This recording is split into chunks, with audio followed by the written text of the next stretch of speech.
আসসালামু আলাইকুম সুপ্রিয় দর্শক মন্ডলী, কেমন আছেন আপনারা? দেশ ও দেশের বাইরে যে যেখান থেকে আজকের এই প্রতিবেদনটি দেখছেন সকলকে জানাই আশার আলো গার্ডেনিং চ্যানেলের পক্ষ থেকে স্বাগত। আপনারা তো জানেন আশার আলো গার্ডেনিং চ্যানেল সর্বদা সবুজের সাথে। তো আজকে ছাদের উপরে এই যে দেখুন কত সুন্দর খেজুর গাছ। এটা কিন্তু হচ্ছে সৌদি আরবের সেই বিখ্যাত আজোয়া খেজুর। সেই সঙ্গে কি কি প্রজাতির খেজুর আছে সেগুলো আপনাদের বলবো। এই যে দেখুন এখানে ক্যারেটে আছে, সেই সঙ্গে এখানে কিন্তু চারা অলরেডি রেডি আছে। এখানেও আছে গ্রো ব্যাগে, পিছনে এখানেও গ্রো ব্যাগে আছে, সেই সঙ্গে পিছন দিকটাতে দেখাতে বলবো। আর এটা আমি এসেছি বাড়ি থেকে অনেকটাই দূর, প্রায় 90 কিলোমিটার দূর। এটা হচ্ছে ডোমকল। তো এখানে চারাগুলো মেনলি করার উদ্দেশ্য কি, মার্কেটিংয়ের জন্য করছেন বা চাষের জন্য করছেন সেটাও আপনাদের জানাবো। সেই সঙ্গে এখানে দেখুন এখানে সুন্দরভাবে ড্রাগনের কিন্তু বেড করা আছে। এটা যদিও বাঁশের স্ট্রাকচারটা কিন্তু বাঁশ দিয়ে করা আছে, কোনো রকমের লোহার পাইপ বা কিছু ব্যবহার করা হয়নি। তো সম্পূর্ণ ভিডিওটি আপনারা একটু সঙ্গে থাকবেন, কেননা আজকের এই ভিডিওতে বিশেষ করে এই যে গাছগুলো আপনারা দেখছেন ছোট্ট একটা টবে, বিশেষ করে ফলের ক্যারেটে লাগানো আছে। ফলের ক্যারেটে ছোট্ট একটা জায়গায় কিন্তু গাছগুলো যথেষ্ট গ্রোথ। এই যে গ্রোথগুলো কিভাবে কি নিয়ে এসেছেন, সেই সঙ্গে এদের যত্ন কি করেন, সম্পূর্ণ বিষয়টা আজকে থাকছে।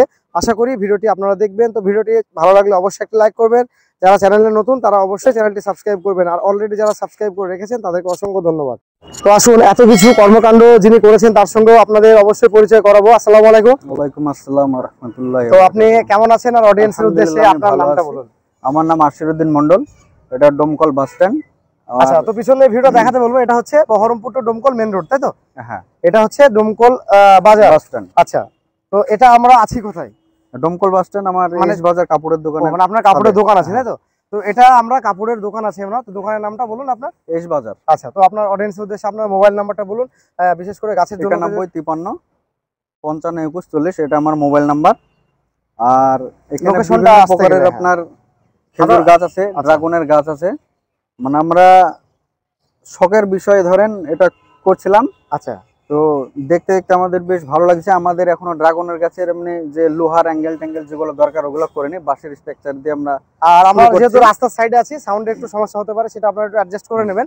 আচ্ছা, এখানে এই যে খেজুর গাছগুলো আপনি করেছেন এগুলোর বয়স কতদিন হবে? এটা বয়স লাগানো আছে 8 মাস 8-9 মাস করে হবে। তাই 8 মাসে এত সুন্দর গ্রোথ নিয়ে এনেছে? হ্যাঁ হ্যাঁ, আমাদের মানে আলাদা যে রাসায়নিক সার এই সবগুলো খুব কম ইউজ করি। আচ্ছা, আমরা গোবরের সার মানে জৈব সার যে সব কোয়ালিটি গুলো হয় ধরেন এগুলো সেই 8 মাসই বয়স। হ্যাঁ। আচ্ছা, তো এদের সবগুলো তো বীজের গাছ? সবগুলো বীজের গাছ। বীজগুলো কি আপনি সৌদি আরব থেকে বা বাইরে থেকে কালেক্ট করেছিলেন নাকি? বাইরে থেকে, আমাদের ওখান থেকে আনা। আর এখানে আপনার কুরিয়ারে নিয়ে এসেছিলেন, তাই তো? আর আপনার এখানে টোটাল বর্তমানে গাছ কতটা আছে বলতে পারবেন? বর্তমানে গাছ এখন আপাতত মোটামুটি 100 এর উপরে হবে। এই যে আপনারা দেখুন 100 বেশি হবে, অনেকগুলো আছে, বেশি হবে। এখান থেকে নিয়ে শুরু করে এই যে এখান থেকে নিয়ে শুরু করে এদিকে চারি সাইডে, সেই সঙ্গে এদিকে আছে, ওদিকটাতেও আছে। তো এটা আপনি কুরিয়ারে করে বীজগুলো খেজুরি কালেক্ট করেছিলেন, তারপরে সেখান থেকে বীজ থেকে চারাটা করেছিলেন, তাই তো? আচ্ছা, বীজ থেকে চারা কিভাবে তৈরি করবেন সে বিষয় নিয়ে আমার চ্যানেলে ভিডিও দেওয়া আছে।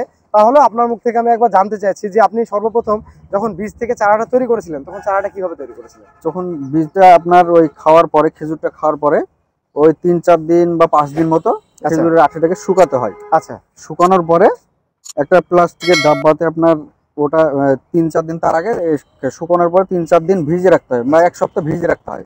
রাখার পরে একটা টিস্যু পেপার বা ডাব্বাতে ঢেকে রাখতে হয়। দিয়ে ওটা আপনার 7 দিন 5 দিন, মানে বুঝতে পারবেন যে কতদিন পর। মোটামুটি আমি করেছি নিজে ব্যক্তিগত 20 দিন থেকে 1 মাস লাগলে তখন মানে খুব অঙ্কটা কম লাগে, আগে হয়ে যায়, কিন্তু অঙ্কটা একটু ভালো হয়। অঙ্কটা ভালো হয়।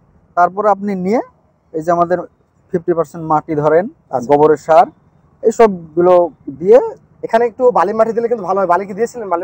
বালি আপনার ওই 30% বা 50% দিতে পারেন, অসুবিধা নেই।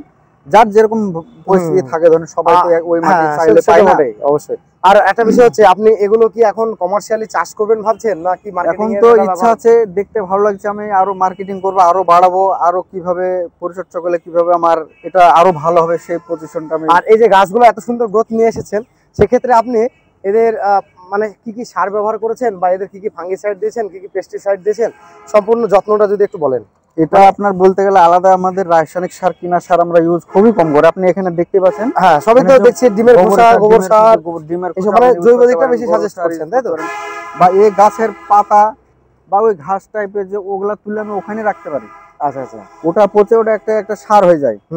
এটাতে আপনার ওই হালকা ওই যে এই যে হলুদ একটা টাইপের যে পোকা টোকা আছে না, এইটা একটা এটার জন্য আপনার এটার জন্য বিভিন্ন রকমের ওষুধ হয়, কিন্তু সাপ পাউডার টাইপের যে একটা সাপ দেন। ওষুধ নেন। আর ওটা দিয়ে ব্যবহার এখানে করতে পারেন। কীটনাশক কি প্রোফেক্স সুপার বা কোনো কীটনাশক কিছু ব্যবহার করেন? না, আলাদা আমি এখন পর্যন্ত কিছু ব্যবহার করিনি।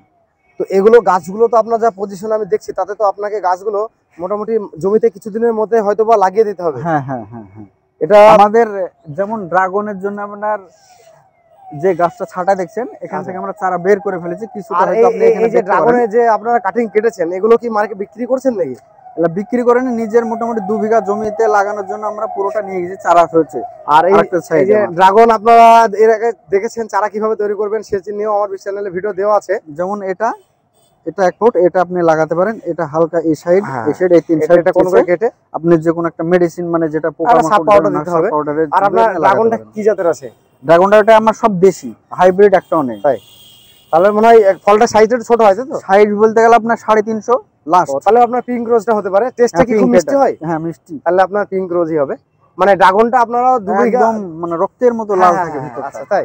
মানে এটা আপনারা 2 বিঘা প্রজেক্ট করবেন তাই বলছেন, তাই হ্যাঁ, তো? মানে চারা অলরেডি চলে গেছে আমার। আর ড্রাগন এখনো চাষ লাগাইনি। সম্বন্ধে কি বলবেন? কেউ যদি ড্রাগন চাষ করতে চায়, মানুষ যদিও আমরা যেমন লাভের হিসাবে ধান, অনেকটা পাট, দিয়েছি। মানুষ এখন ধান পাট ধরেন চাষ করছে, ঠিক আছে? আচ্ছা। মানুষ যদি ভাবে যে ড্রাগন আমি ধান পাটে ডবল করব, ইনশাআল্লাহ অবশ্যই ডবল হবে। কেন আমাদের কিন্তু আমরা এসব বুঝি না, ধান পাট নিয়ে বসে থাকি। আমাদের নদিয়া জেলাতে একজন করেছেন, আপনার 1.5 বিঘা জমি থেকে আমাকে হিসাব দিলেন মোটামুটি প্রায় 12 লক্ষ টাকা ড্রাগন উনি বিক্রি করেছেন। ওটা খারাপ না, ওই সঠিক আমি হিসাব 2 লক্ষ দিয়েছি। টাকা বাদ দিলাম খরচ। 2 লক্ষ টাকা খরচ আপনি হবে না। তারও 1 লক্ষ বাদ দেন, হ্যাঁ। আপনি তাও 9 লক্ষ ধান টাকা পাটের থেকে অনেক গুণ ভালো, কিন্তু আমরা সব গুলা করি না। মানে এই খেজুর ড্রাগন, যেমন আপনাদের এখানে একটা খেজুরের বাগানের ভিডিও আমার চ্যানেলে দেওয়া আছে, সেটা আজকেও আমি সেখানে যাব। সাদিখার দেওয়ার ওখানে একজন সাকসেস হয়েছেন। হ্যাঁ উনি কিন্তু 15 থেকে 16টা গাছ ওর বাড়ি যোধপাড়ানন্দপুর। হ্যাঁ, যোধপাড়ানন্দপুর সাদিখার দেওয়ার। তো ওখানে কিন্তু উনি সাকসেস হয়েছেন। তো আপনি যে চাষগুলো করছেন, এই সমস্ত গাছগুলো জমিতে অবশ্যই লাগাবেন। এখান থেকে আপনার যদি 50-50ও মেয়ে গাছ হয়, সাপোজ আমি ধরলাম আপনার 100টা গাছ লাগালে, ওটা তো বোঝা যায় না, লাগানোর পরে বোঝা যায়। 50টা হয়তো আপনার মেয়ে গাছ হলো। সেক্ষেত্রে কিন্তু আপনি 50টা গাছ থেকে তখন আপনি কিন্তু এক একটা গাছে 10 থেকে 15টা আপনার শাখার বেরোবে। অবশ্যই। তখন আপনার যখন ফলন আসবে, তখন কিন্তু ওখানে কিন্তু কয়েক কোটি টাকার একটা বিজনেসের একটা ব্যাপার চলে আসবে। মানে ড্রাগন সেই সঙ্গে বিশেষ করে খেজুর আমাদের বাংলার মাটিতে খুব সুন্দরভাবে হচ্ছে। তো চারা যদি এই মুহূর্তে কেউ আপনার সঙ্গে চায়, সেক্ষেত্রে কি আপনি খেজুরের চারা কি বিক্রি করবেন? না, ইচ্ছা আছে, হ্যাঁ বিক্রি করবো। তাই?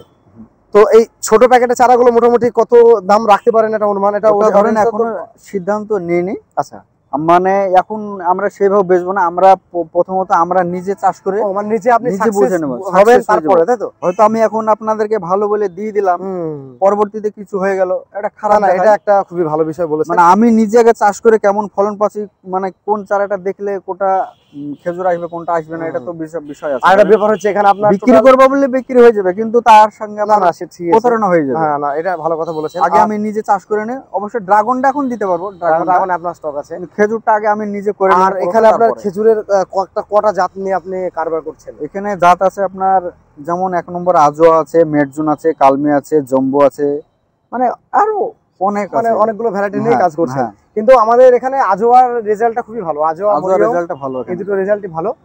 তো ফিঙ্গার আছে, আচ্ছা, ব্যাঙ্গালোর আছে, রয়্যাল আছে, অনেক রকম আছে। ওগুলা যেমন রয়্যাল টয়েল দেখবেন ওখানে আছে। এটা তাই তো? হ্যাঁ, এই যে চারাগুলো দেখছি আমরা, এগুলো সেই একই প্রসেসে করা। এটার বয়স কতদিন হচ্ছে?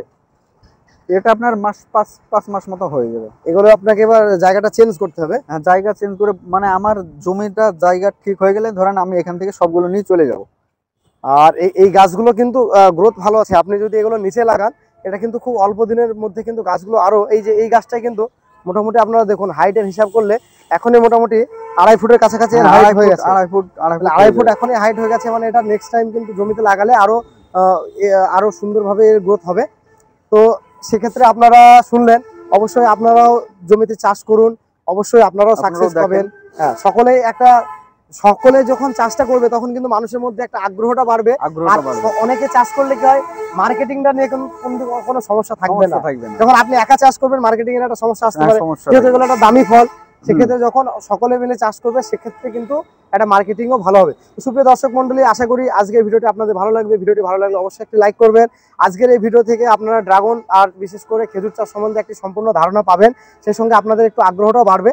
তো আশা করি ভিডিওটি আপনারা সম্পূর্ণ মনোযোগ সহকারে দেখবেন, স্কিপ না করে দেখার চেষ্টা করবেন। ভিডিওটি আজ আর বেশি লম্বা করছি না। দেশ ও প্রবাস থেকে অলরেডি আমার চ্যানেলকে যারা সাবস্ক্রাইব করে রেখেছেন তাদেরকে অসংখ্য ধন্যবাদ। আশার আলো গার্ডেনিং চ্যানেলের সঙ্গে জুড়ে থাকার জন্য। নতুনদের উদ্দেশ্যে একটি বার্তা, আপনারা আমার চ্যানেলকে সাবস্ক্রাইব করে অল নোটিফিকেশন বেলটি অন করে রাখবেন। ফলো করতে ভুলবেন না আশার আলো গার্ডেনিং চ্যানেলের ফেসবুক পেজ। তো প্রত্যেক ভিডিওর শেষে আপনাদের আমি যেটা বলি আবারও বলছি, আপনারা সকলে ভালো থাকবেন, সুস্থ থাকবেন, সবুজের সঙ্গে থাকবেন, সেই সঙ্গে আশার আলো গার্ডেনিং চ্যানেলের সঙ্গে সদা সর্বদা জুড়ে থাকবেন।